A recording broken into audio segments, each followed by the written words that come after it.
দর্শক সবাইকে ওয়েলকাম করছি জীবনের গল্পে। সঙ্গে রয়েছে মৌসুমীও আমার সঙ্গে আছেন। অত্যন্ত গুণী একজন মানুষ এবং শিল্প সাহিত্যের মানুষ, কারণ শিল্পের মাঝেই তার জীবনযাপন এবং প্রায় 5 দশকের ক্যারিয়ার যদি আমি ভুল না করি। এবং একজন জীবিত পরিচালক হিসেবে তিনি আসলে তার জীবদ্দশায় এখন পর্যন্ত মোট 80টি চলচ্চিত্র নির্মাণ করেছেন এবং নির্মাণাধীন রয়েছে আরও 2টো চলচ্চিত্র। সেই দুটো হয়ে গেলে হয়ে যাবে 82টি চলচ্চিত্র। এবং এর বাইরে চিত্রনাট্য লিখেছেন 320টি সিনেমার, এবং তিনি চিত্রনাট্যকার হিসেবে পেয়েছেন জাতীয় চলচ্চিত্র পুরস্কার। এবং এই মানুষটি আসলে এত গুণী একজন মানুষ যে তার ঝুলিতে রয়েছে অসংখ্য জনপ্রিয় চলচ্চিত্র। কথা হবে আজ তার সঙ্গে। তিনি একজন চলচ্চিত্র নির্মাতা, প্রযোজক, পরিচালক, একজন গীতিকবি, একজন সুরকার। তার গুণের কথা বলে শেষ করা যাবে না। দর্শক, আমার সঙ্গে রয়েছেন শ্রদ্ধেয় দেলোয়ার জাহান ঝন্টু। কেমন আছেন? আছি, ভালো আছি। তুমি ভালো আছো? খুব ভালো আছে। আমি জানি যে আজকে খুব তাড়া রয়েছে আপনার, এবং দিনব্যাপী অনেক রকম। না, এখানে তো মানুষ শুনবে, এখন তো আর তাড়া নেই, যতক্ষণ বলবা কি। আরম্ভটা তাড়া ছিল। একদম। সময় কেমন যাচ্ছে?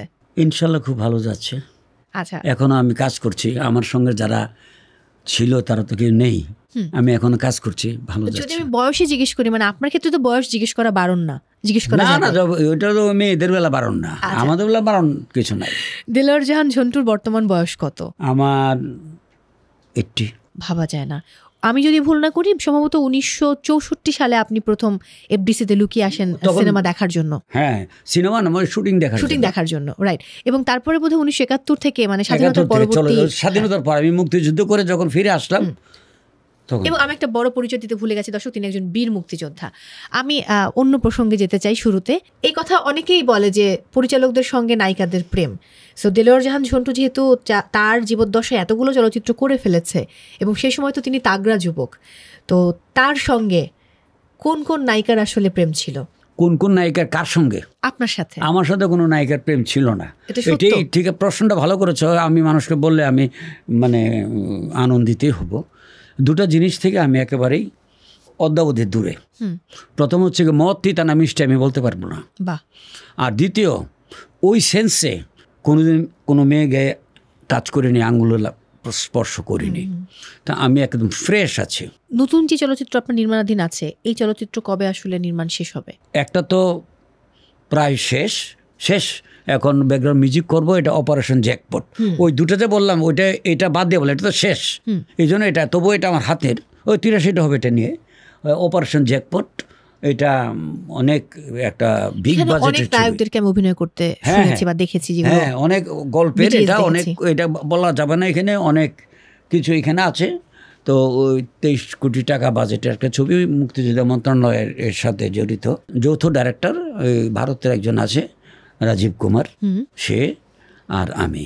প্রযোজক স্বপন চৌধুরী, আচ্ছা, বাঙালি মুসলমান, কুমার নাই, এই জন্য বললাম। তো এই ছবিটা শেষ, শুধু ব্যাকগ্রাউন্ড মিউজিক করবো, অবশ্য সঙ্গীত। আমি একটু ছোটবেলায় ফিরে যেতে চাই, সেই ব্রাহ্মণবাড়িয়া, চট্টগ্রাম। ব্রাহ্মণবাড়িয়া সেই ঝন্টু আসলে কতটা চঞ্চল ছিল? ব্রাহ্মণবাড়িয়ার ঝন্টু, আমার বাড়ি ব্রাহ্মণবাড়িয়া।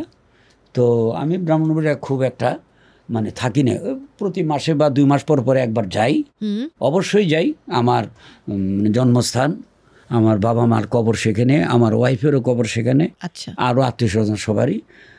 ওয়াইফের তো কয়দিন আগে, 5 বছর।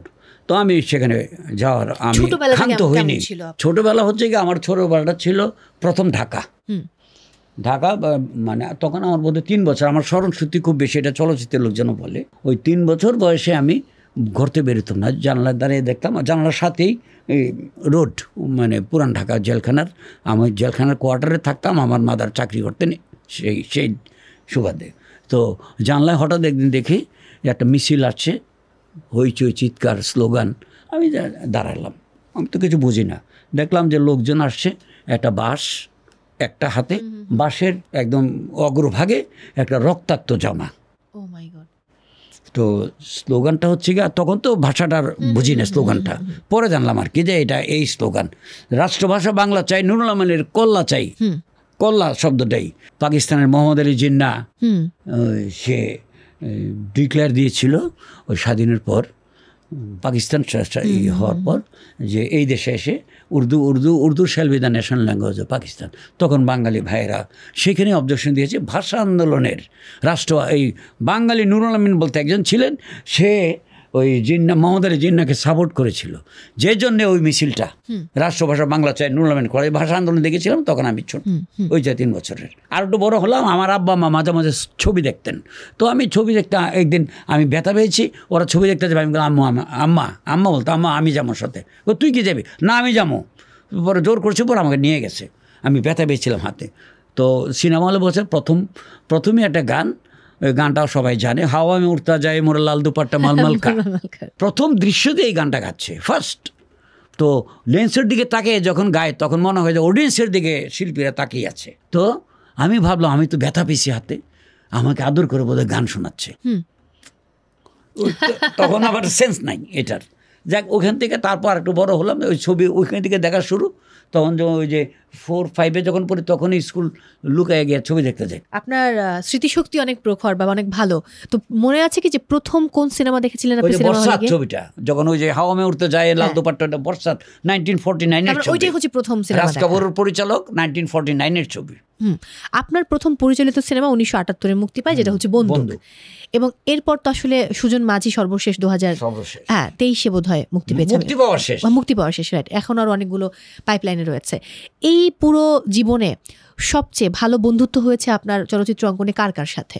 আমার বন্ধুত্ব হয়েছে নায়করাজ রাজ্জাক ভাই, আমাদের বন্ধু। রাজ্জাক ভাই আমার সিনিয়র, রাজ্জাক ভাই বলি। উনি আসলে আমরা বসার জায়গা দিয়ে দিতাম। কারণ বাংলা ছবির দর্শক আমি রাজ্জাক ভাইকে দেখে হয়েছে আগে। এর আগে আমরা সুচিত্রা সেন, উত্তম কুমার, দিলীপ কুমার, মধুবালা, নার্গিস, রাজ কাপুর, ওদের ছবি দেখতাম। রাজ্জাক ভাই হওয়ার পর রাজ্জাক ভাইয়ের ছবি দেখার পর ভাবলাম যে উত্তম কুমারের ছবি, সুচিত্রা সেনের দরকার নাই, রাজ্জাক ভাই আছে, কবরী আছে, এদের ছবি দেখবো। এই বাংলা ছবির দর্শক হলাম। আমি যদি ভুল না করি ছবিও করা হয় নাই। হ্যাঁ, 320টি চলচ্চিত্র আপনি মানে চিত্রনাট্য লিখেছেন, গল্প লিখেছেন। সো এই বিষয়টা নিয়ে যদি একটু জানতে চাই যে নিজের জীবনের বেশিরভাগ সময় তো তাহলে লেখালেখি এবং চলচ্চিত্র নির্মাণে ব্যয় করেছেন।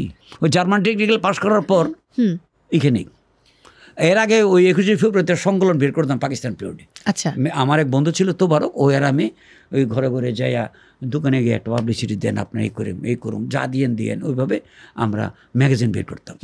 ওই প্রথম ম্যাগাজিন 21 ভাষা আন্দোলনের 21 ফেব্রুয়ারি প্রথম ম্যাগাজিন নাম ছিল দূরবীন।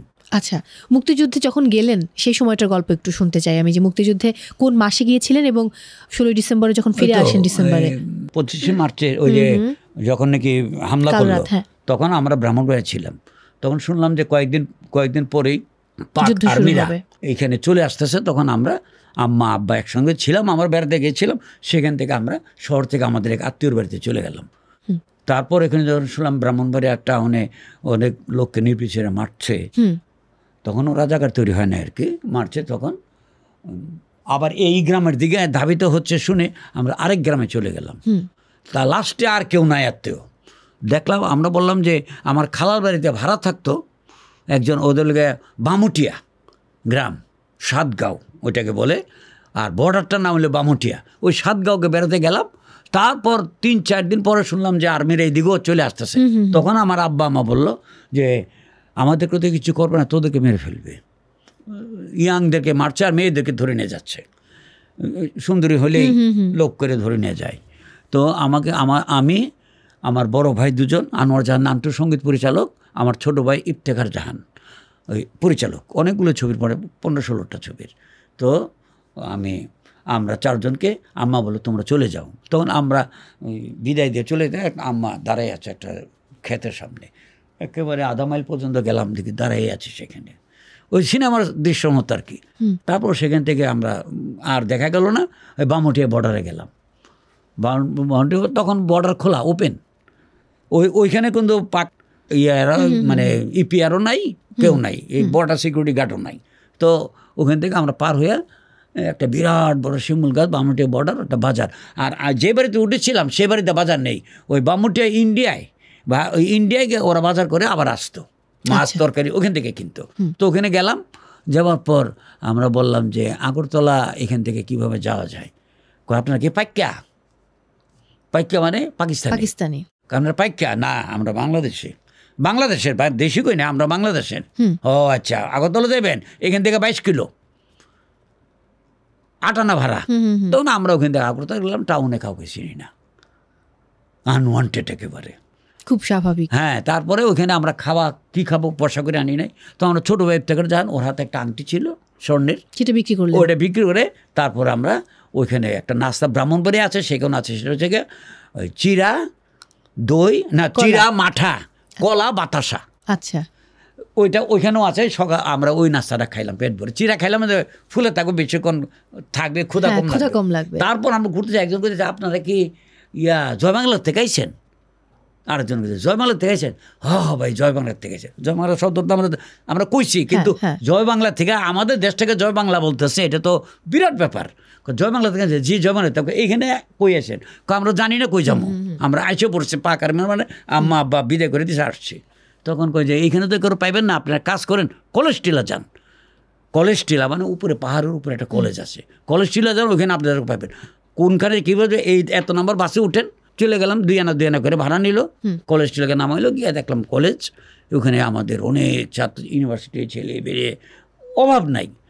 কলেজ বন্ধ দিয়ে দিছে, ওই কলেজের প্রতিটা হোস্টেলের প্রতিটা রুমে এইটার মতো চৌড়া একটা খাট, ওইটার মধ্যে 2 জন করে এইভাবে ঘুমাইছি আমরা, মানে লম্বালম্বি না, আড়াআড়ি করে। তো এইভাবে আমরা ঘুমাইতাম, ওইখানে জায়গা দিছে।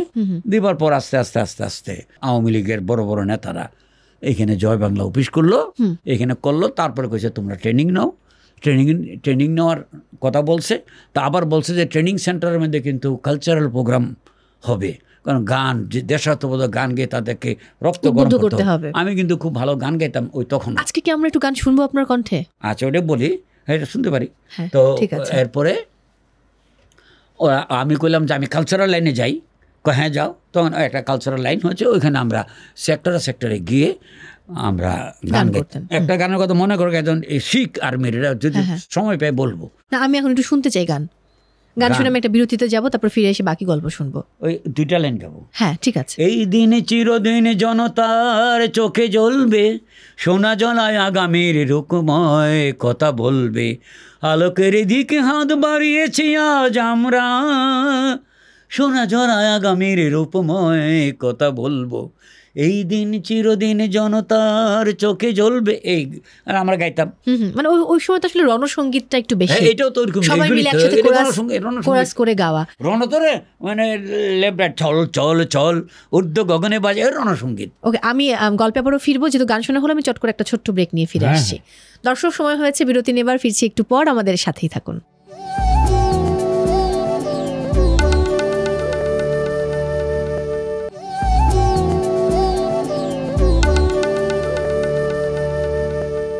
ফিরে এলাম ব্রেক থেকে। সবাইকে আরও একবার ওয়েলকাম করছি জীবনের গল্পের সঙ্গে রয়েছি মৌসুমী। আমার সঙ্গে আছেন অত্যন্ত গুণী চলচ্চিত্র পরিচালক, প্রযোজক, একই সাথে গীতিকবি, সুরকার দিলওয়ার জাহান ঝন্টু। ফিরে এলাম ব্রেক থেকে। যদি গল্পে যাই, সিনেমার গল্পে, আপনার পরিচালিত প্রেমগীত যে চলচ্চিত্র, সেখান থেকে সেই সিনেমার লভ্যাংশ দিয়ে আপনি আসলে 6 তলা বাড়ি বানিয়েছেন। সেটা কিভাবে সম্ভব? একটি হলে, রূপালী বন্দর হলের, এখন হলটা নেই, একটি হলে 2 বছর চলেছিল। আচ্ছা, এটা রেকর্ড আমাদের দেশের। 2 বছর, ওই ভারতের একটা ছবি 18 বছর যখন চলতেছে, দিলওয়ালে দুলহানিয়া লে যায়গে, এখনো চলছে একটি হলে। আর আমাদের দেশে এটাই সর্বোচ্চ, এবং প্রতিটা জায়গায় 1 মাস 1.5 মাস, 1.5 মাস না, 1 মাস, মানে 2 সপ্তাহ, 3 সপ্তাহ, 4 সপ্তাহ এরকম চলেছে। তো অনেক, একটি হলে যদি 1 সপ্তাহ ফুল যায়, সেখান থেকে কিন্তু ওই হল মালিককে বাদ দিয়ে আমাদের প্রায় 60-70 হাজার টাকা আসতো, আরও বেশি, 1 লাখ টাকাও আসতো শেয়ার। তখন তো টিকিটের দামও আজকের মতো না, 300 টাকা নাই, আমাদের আসতো। এরকম একটি হলে যদি 1 মাস চলে, তাহলে ওখানেই তো 2 লক্ষ টাকা পাই। তো এরকম বাংলাদেশে তখন তো ছিল 700 সিনেমা, 800 সিনেমা হল, না 900 এরকম। তো সবগুলি হলেই 2 সপ্তাহ, 3 সপ্তাহ, 4 সপ্তাহ করে চলেছে। তাহলে আমার বাসাটা বানাতে আমার 80 লক্ষ টাকা খরচ হয়েছে। আচ্ছা, এমন কোনো নায়ক নায়িকা আছে যারা কখনো আপনার সিনেমা মানে প্রস্তাব ফিরিয়ে দিয়েছেন? মনে হয় না, নেই না। আচ্ছা, কে বেশি জনপ্রিয়, শাহরুখ খান নাকি দিলওয়ার জাহান ঝন্টু? আমার দেশে আমি শাহরুখ খানকে এই দেশের গ্রামের মানুষ চিনে নাকি, যারা হাল বায়, ছাগল নিয়ে ঘাস খাওয়ায়, ওরা চিনে নাকি? আমার নাম তো বড়াই করে বলি না। যে কোনো লোক বলে, এই যদি বলে শাহরুখ খানকে চিনো, এর বাপের নাম কি, বাড়ি কই? আর যদি দিলওয়ার জাহান ঝন্টুর চিনো, ওই সিনেমা বানায়, শাহরুখ খান তার দেশে আমার থেকে হয়তো বেশি পপুলার, আমি তাকে ইগনোর করে কথা বলছি না। তা আমার দেশে তুমি প্রশ্ন করেছো এই জন্য বলা, আমার দেশে আমি অনেক পপুলার। একদম। আমি যদি একটু সিনেমা ইন্ডাস্ট্রির জন্য প্রয়াত মান্না কিছু করেনি এরকম একটা কথা আপনি বলেছিলেন, এটা আসলে মানে এই কথা কেন বা কে কি করেছে? পড়েনি এতটুকুই তুমি জানো? না না, আমি ঠিক ওইটা মিন করে আসলে বলিনি। তাহলে ইয়াটা কি মানে বিষয়টা হচ্ছে সিনেমা ইন্ডাস্ট্রির জন্য প্রয়াত মান্না কিছু করেনি এটা আপনি বলেছেন, বা কেন এই কথা বা কে কি করেছে যদি বলতেন। মান্না তো আমি কোন থিমে বলেছিলাম এটা তো আমার এখন মনে নেই, কথায় কথায় বলেছি। হ্যাঁ। তো মান্না তো সে অভিনয় করেছে, আমার একটি ছবিতে রাষ্ট্রীয় পুরস্কার পেয়েছে, তারপর অনেক সুপার ডুপার হিট ছবি করেছে, কিন্তু প্রথম জীবনে কিন্তু সে আমার কাছে এসেছিল। অনেক অসংখ্য নায়ক নায়িকার প্রথম চলচ্চিত্র কিন্তু আপনার হাত দিয়ে, মানে তাদের প্রথম কাজ। সেকেন্ড ছবি আমি করলাম, ওইটাই সুপার হিট। প্রথম ছবিতে চলে নাই সাকিব খানের। শাকিব খানকে নিয়ে যদি কিছু বলতে বলি তাহলে কি বলবেন? কিছু নাই, বর্তমানে সে সবচেয়ে ভালো পজিশনে আছে। সাকিব খানের সেকেন্ড ছবি আমি করেছিলাম, ছবিটার নাম বিশ্ববরণ নাগিন, সাপের ছবি। তো শুটিং করাকালীন সাকিব একটা কথা বলেছিল, আঙ্কেল এই ছবিটা যদি সুপারহিট হয়ে যেত তাহলে আমার জন্য একটা লাভ হয়।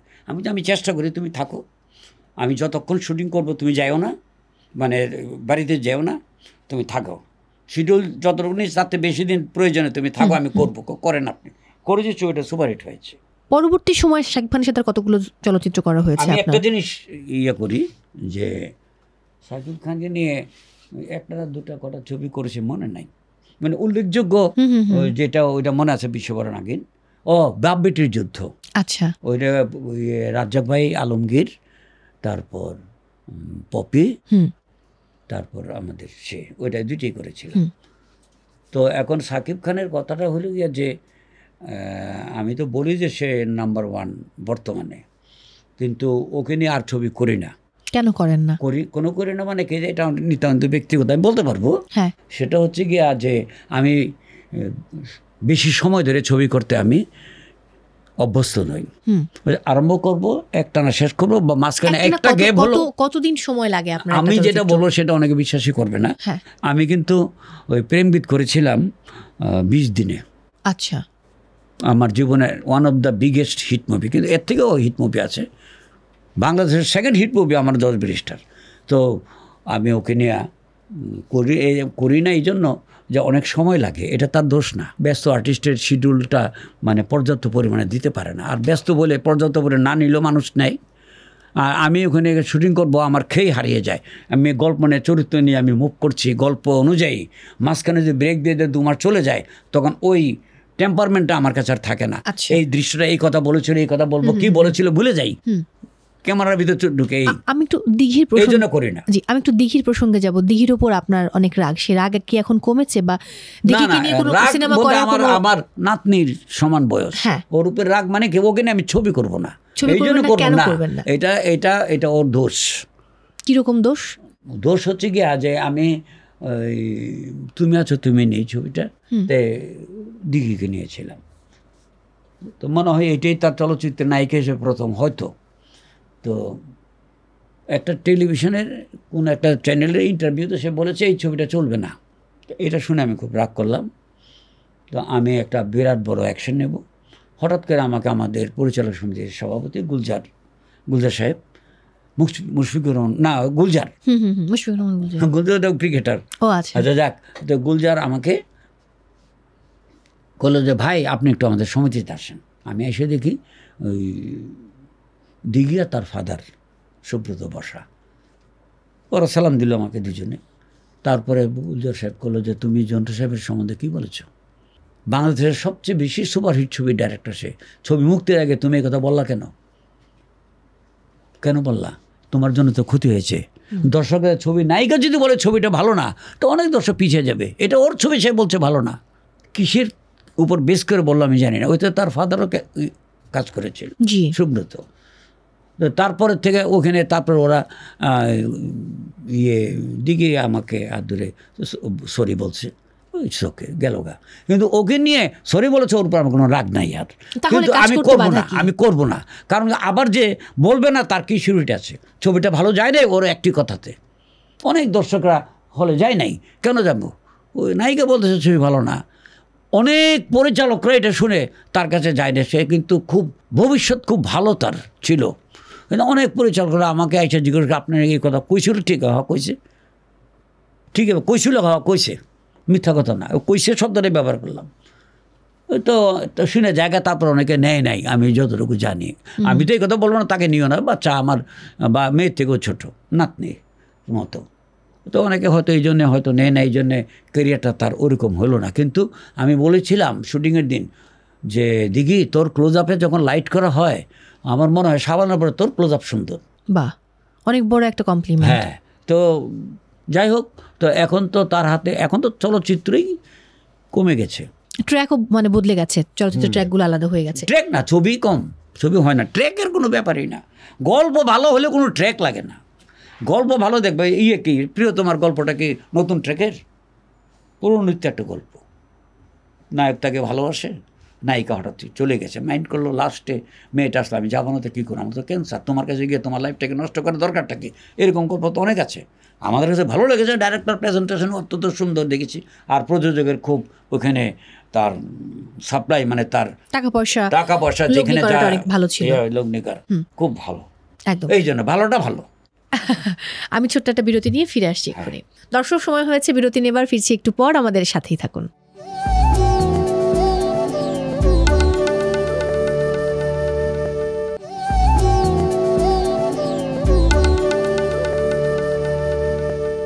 দর্শক, ফিরে এলাম ব্রেক থেকে। সবাইকে আরও একবার আমন্ত্রণ জানাচ্ছি জীবনের গল্পের সঙ্গে রয়েছে মৌসুমী। আমার সঙ্গে আছেন অত্যন্ত গুণী চলচ্চিত্র পরিচালক, প্রযোজক, একসাথে চিত্রনাট্যকার, গীতিকার, সুরকার দিলর জাহান ঝন্টু। ফিরে এলাম ব্রেক থেকে। যদি একটু নায়ক নায়িকাদের ধরে প্রশ্ন করি, যেমন একটু আগে ব্রেকের আগে আপনি শাবানা আপার কথা বলছিলেন, তো আমাদের সবার প্রিয় অভিনয় শিল্পী বা চিত্রনায়িকা শাবানা, তার ক্ষেত্রে যদি একটা বিশেষণ দিতে বলি তাহলে কি বলবেন? বিশেষণ যাই দিবা কম, এটাই তো বড় বিশেষণ। হ্যাঁ, আচ্ছা, মানে ওনার মতো আমি তো সবচেয়ে বেশি চলচ্চিত্র নির্মাণ করেছি দেশে, সবচেয়ে বেশি শিল্পীকে নিয়ে কাজ করেছি, সবাই ভালো, কিন্তু উনি এক নাম্বার। Babita ma'am second.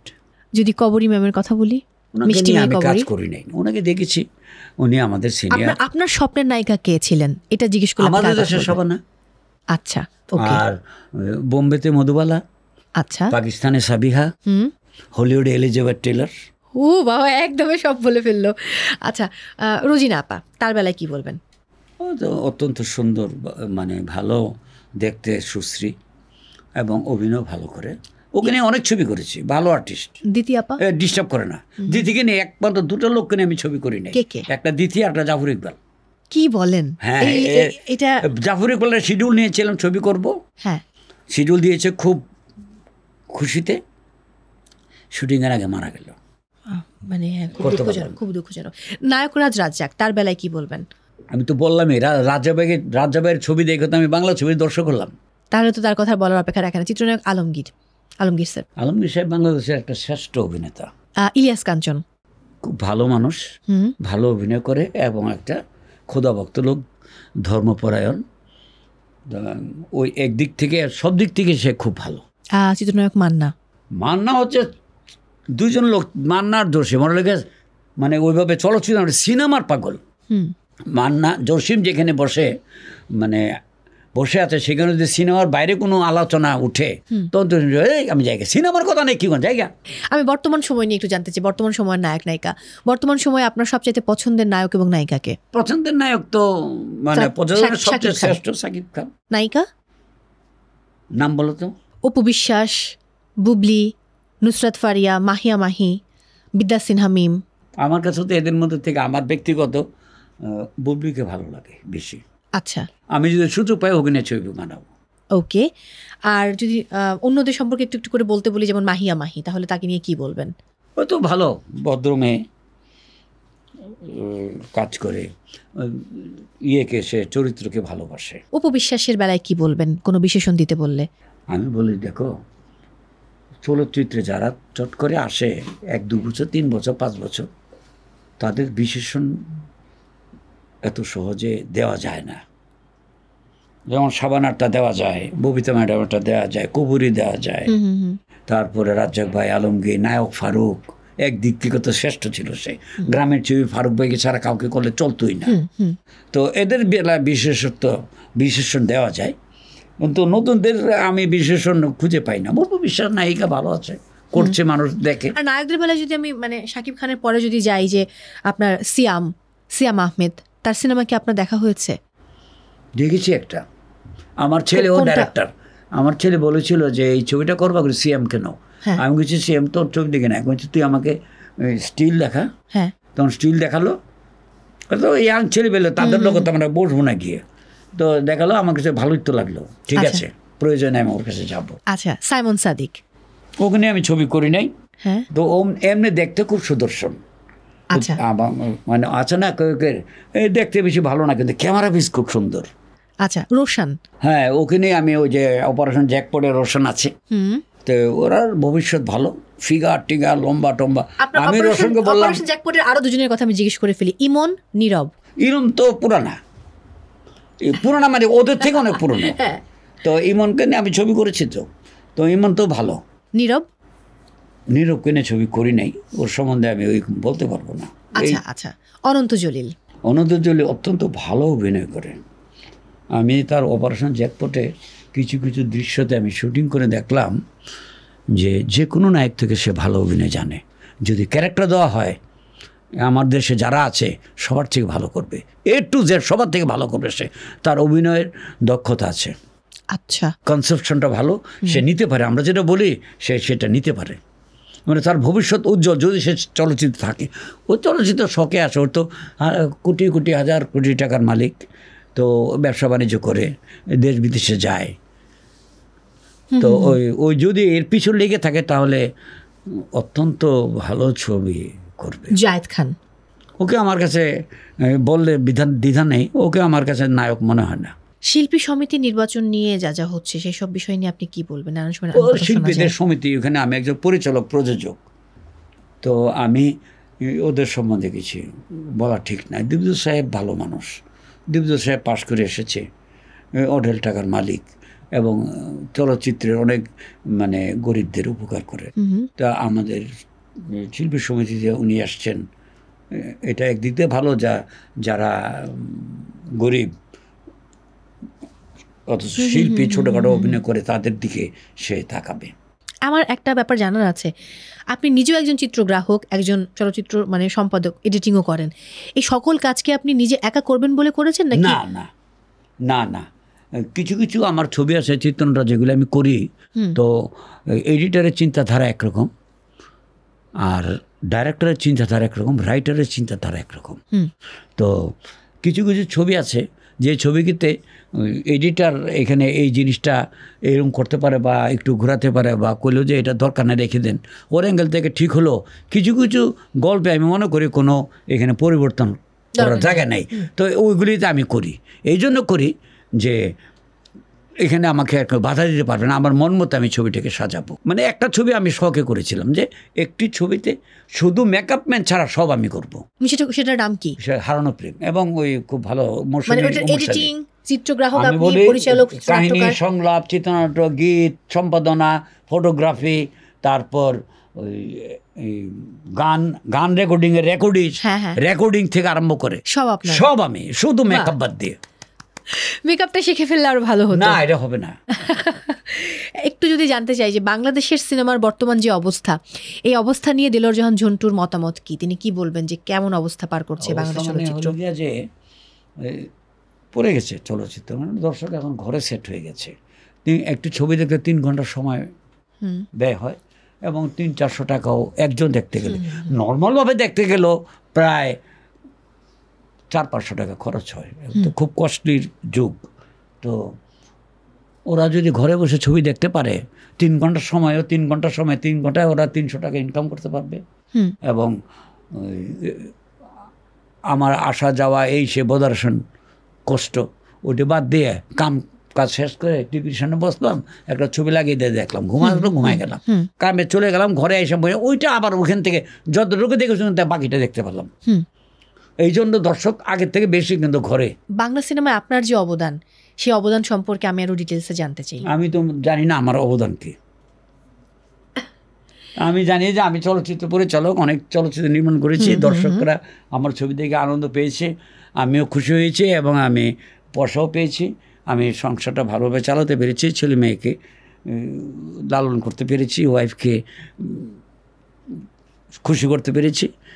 এটাই আমার অবদান। কি এটা চলচ্চিত্রের মানুষ বলে আমি তো বলতে পারবো না। কোনো আক্ষেপ আছে মানে কোনো কিছুর প্রতি? না, আমি চলচ্চিত্রের মাধ্যমে যা চেয়েছিলাম সব পেয়েছি। একজন বীর মুক্তিযোদ্ধা, তিনি একজন চলচ্চিত্র নির্মাতা এবং তাকে বলাই হয়ে থাকে যে সর্বাধিক সংখ্যক চলচ্চিত্র তিনি পরিচালনা করেছেন এবং সর্বাধিক সংখ্যক চলচ্চিত্রের স্ক্রিপ্ট তিনি নিজে লিখেছেন। তো তার ঘরে 21শে পদক বা স্বাধীনতা পুরস্কার থাকাটা খুব স্বাভাবিক। এখন হলো গিয়ে যে এগুলির জন্য আলাদা ধরনের চলচ্চিত্র নির্মাণ করার প্রয়োজন আছে। আমরা তো প্রযোজকরা যারা আমাদের কাছে আসছে তারা কমার্শিয়াল ছবি, মানে ব্যবসায়ী, এইটাকে মাথায় রেখেই কি অপারেশন জ্যাকপটটা নির্মাণ করলেন? অপারেশন জ্যাকপট কিন্তু এটা মুক্তিযোদ্ধা এর থেকে ওরা সিলেক্ট করেছে, আমি জানতাম না। আচ্ছা, এই ওরা গল্প তৈরি করেছে, আমরা এটা করব, তারপর ওনারা সিলেক্ট করেছে কাকে নিয়ে করানো যায়। তখন আমাদের ওইখানে একজন প্রযোজক ছিল, ওর সাথে জড়িত ছিল লিপু, ডাকটাম লিপু প্রযোজক। আচ্ছা, তো সে আমার কথা বলেছে এবং ওইখানে আমার কথা বলাতে সবাই অ্যাকসেপ্ট করেছে। না, উনি তো পুরনো লোক, মানে অভিজ্ঞতা ওনার আছে, ওনাকে নেওয়া হোক। এবং ভারতের একজন পরিচালক এখানে ইনক্লুড হয়েছে, এই আর কি। আচ্ছা, এটা ঠিক আছে। 21 কোটি টাকার সিনেমা কতটা জনপ্রিয় হবে বলে আপনি মনে করেন? একটা ছবির এমন একটা ব্যাপার, এটা কেউ বলতে পারে না কোন ছবিটা ভালো যাবে কোনটা খারাপ যাবে, কেউ বলতে পারবে না। আমরা একটা ছবি দেখলাম, এটা কোনো ছবি না, দেখা গেছে এটা বক্স অফিস করে ফেলেছে। যেমন বেদমের দোস্ত আমাদের বাংলাদেশের সবচেয়ে হিট মুভি, ব্যবসা সফল সিনেমা। এটা বানানোর পর আমরা যে কি তোমার মানে তো জামাল হক বকুল কী করতেছে, কার্পেট নাই, মালা শাড়ি বিছিয়ে দিছে, মানে খুব কষ্ট হয়েছিল। কিন্তু আমার এক বন্ধু প্রযোজক ছিল, অনেক টাকাওয়ালা, কিন্তু সে কষ্ট করে বানিয়েছে। তা আমরা বললাম যে কি বেদমের দোস্ত বানিয়েছে, আর অঞ্জু ঘোষ নাচ গানের ছবি করে এত ফেমাস এখনো হয় নাই, এই ছবিটা বোধহয় ভালো যাবে না, এরকম একটা আমাদের ধারণা ছিল। সব ধারণাকে একেবারে মাথায় বাড়ি দিয়ে দিচ্ছে। একদম একদম অদ্যাবধি ওটার মতো হিট ছবি আর নাই। এই জন্য বললাম আমি যে কখন কোন ছবি ভালো হয়ে যাবে। আমি একটা ভারতের একটা ছবির এক্সাম্পল দিই। দিলীপ কুমার, অমিতাভ বচ্চন থেকে বড় তো কোনো আর্টিস্ট নাই, আছে উপমহাদেশে নাই। তো দিলীপ কুমার আর অমিতাভ বচ্চনের একটা চলচ্চিত্র বানানো হয়েছিল, ওই ছবিটির নাম হচ্ছে শক্তি।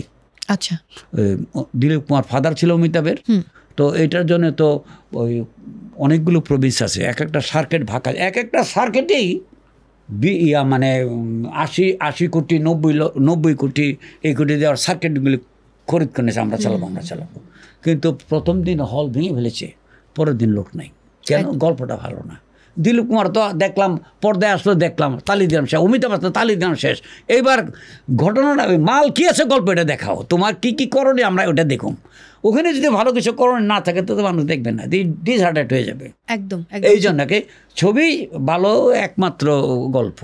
আমার প্রেম গীত বানিয়েছে, উমর সারিকে কেউ চিনে না, লিমাকে কেউ চিনে না, এটা তো হ্যাবক হয়ে গেছে ছবি। একদম। যেহেতু শেষ করব, তার আগে জানতে চাওয়া বাংলাদেশ চলচ্চিত্র ইন্ডাস্ট্রি থেকে আপনার কি চাওয়া বা প্রত্যাশা রয়েছে এবং কি হলে বা কি পেলে আপনি খুশি হবেন? আমার চাওয়ার মধ্যে একটা জিনিস আছে, আমি একটা গল্প লিখেছি, ওই গল্পটা যদি আমি শেষ করতে পারি আমার আর কোনো চাওয়া না। সেটা হচ্ছে ফুলজান বিবির মসজিদ। আচ্ছা, আমি মুক্তিযুদ্ধ করতে গিয়ে যখন ভারত পার হই তখন দেখলাম একটা ভাঙা মসজিদ পড়ে আছে, বোঝা যায় না এটা মসজিদ কি, মনে হয় 150 বছর আগের। তখন আমার একটু কিউরিসিটি জাগলো, একটা লোক আসতেছে, তাকে ডাকলাম, চাচা আসসালামু আলাইকুম, ঠিক এইভাবে ওয়ালাইকুম আসসালাম, কেডা, ঠিক এটা গেলো, আমার আপনি চিনতেন না, আমি মুক্তিযুদ্ধ করতে ইন্ডিয়া যাবো ওই ট্রেনিং নিতে, তো আমারে ডাক দিলা খেরে। আমি বললাম যাই, এইটা কি মসজিদ, এইটা ভাঙ্গাটা দেখায়, বাবা এটা একটা মসজিদ এইভাবে পড়ে থাকতো তো দেখি না, জমিদার বাড়ি পরিত্যক্ত দেখছি, ওই অনেক বড় লোকের বাড়ি পরিত্যক্ত দেখি, মসজিদ পরিত্যক্ত এটা তো দেখি নাই, এটার ঘটনাটা কি? বাবা এটা একটা কিচ্ছা আছে। কি কিচ্ছা? কয় যে এটা যখন দেখতে হয়েছে, এই মসজিদের নতুন যখন হয়েছে তখন এটা কেউ আজানও দেয় নাই, আজান হয় নাই এবং কেউ নামাজও পড়ে নাই। কেন? ঠিক শব্দটা এইটাই বলি যে একটা নদী মানে ওদের একে বলে যে পতিতা, মানে একটা নদী তার সারা জীবনে কামাই দিয়ে এটা বানায় গেছিল, ওর কামাই দিয়ে এটা আমি দেখে নজ পড়ে নাই। তো ওইটার উপর আমি একটা সাবজেক্ট লিখেছি, ফুলজান বিবি নাম দিয়ে ফুলজান বিবির মসজিদ। ওইটা আমার জীবনের একটা স্বপ্ন, ছবিটা করব। বাহ, অনেক আরম্ভ করেছি চ্যানেল আই থেকে। তো সাগর সাহেব বললো আমাকে কালকে, আমি বললাম কাজটা আবার আরম্ভ করে কাজ করেছি, গান রেকর্ডিং এগুলো ফুলজান করেছি। বিবিটা কে, হ্যাঁ, কে অভিনয় করছে ফুলজান বিবি চরিত্রে? আমি মানে এখনো কাস্ট করি নাই। আচ্ছা, তো উনি বলেছে একটা নায়িকার কথা বলেছে, আমি কিছু একটু মোটা হয়ে গেছে, কিন্তু হবে না, এই ক্যারেক্টারটা হবে না। যাই হোক, কে মোটা হয়ে গেছে বলবো না। তো আমাকে বললো যে কদিন আরম্ভ করেন পরে, এখন তো ছবির বাজারটা ভালো না, একটু কদিন পরে করেন আরম্ভ। আচ্ছা আচ্ছা ঠিক আছে, এই আর কি। ওকে, অনেক শুভকামনা রইলো এবং কনসেপ্টটা আমারও খুব ভালো লেগেছে। আমার মনে হয় দর্শকরাও আমার সাথে একমত হবেন। অনেক ভালো থাকুন। আমি শেষ করব, দর্শকদের উদ্দেশ্যে কিছু বলবো। দর্শকদের উদ্দেশ্যে একটাই, যে আপনারা ছবি দেখেন। একদম, আপনারা যদি ছবি দেখেন তাহলেই আমরা ছবি বানাতে আগ্রহ করব এবং আগ্রহ থাকবে আমাদের। আপনারা যদি ছবি না দেখেন তাহলে আমরা ছবি বানাবো না। কার জন্য বানাবো? দুই সন্তান মায়ের থাকলে ওই সন্তানের জন্য রান্না করে, দুই সন্তানে যদি আল্লাহ নিয়ে যায় তো মা কার জন্য রান্না করবে? একদম ঠিক তাই। আমি বিদায় নিচ্ছি আজকের মতো। অনেক ভালো থাকুন দর্শক, বিদায় নিচ্ছি। সবাই অনেক ভালো থাকুন, নিরাপদে থাকুন এবং অবশ্যই জীবনের গল্প দেখতে চোখ রাখুন বিজয় টিভির পর্দায়।